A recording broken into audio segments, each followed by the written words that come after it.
Nama hotel tu The House. Tempat lama tu. Dia tempat tepi tasik.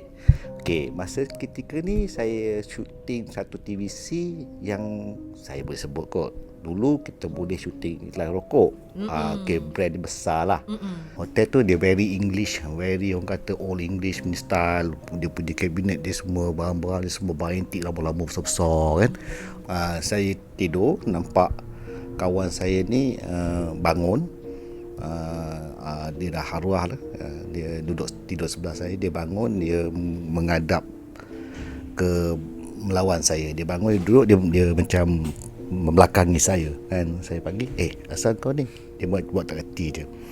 Okay, tak apalah, tidur lah. Apa dia buat ni pasal dah besok syuting kan. So saya terus tidur. So next pagi besok saya tanyalah, kau buat apa sebenarnya? Asal kau bangun ni tak tidur kan? Kau tahu tak, aku nampak apa semalam? Dia kata, saya dah, apa yang kau nampak ni kan? Aku nampak kau bergayut ke atas. Katil kan ada macam tempat kelambu kan, those days kan. Dia nampak saya bergayut. Aku tak bertidur, tapi yalah, towards the end aku tidur sebab aku nampak kau lain. Dia nampak something else. Dia tak explain, dia tak further kan. And then apa yang berlaku tu dah dicakap semua dah, ramai dah tahu. Rumours very cepat spread kan among the production. Semua dah takut, semua yang nak takut nak tidur, dua-dua ni semua nak duduk ramai. You know why?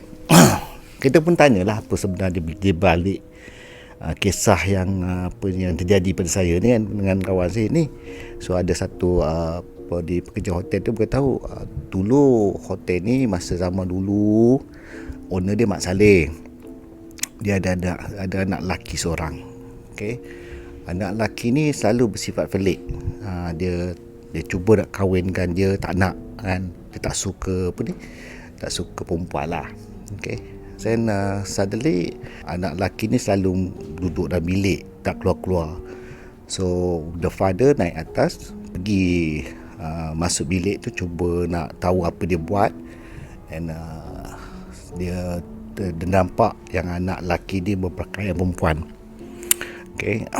So anak dia macam rasa malu dengan bapa dia, terus lari turun ke jalan raya dan langgar mati. Okay. So ni hantu suka lelaki. So that's why dia kacau orang lelaki tidur sama lelaki. Dapat pula hero remaja. Macam Muka dia macam mana? Dia kata yang nampak tu lah. Dia macam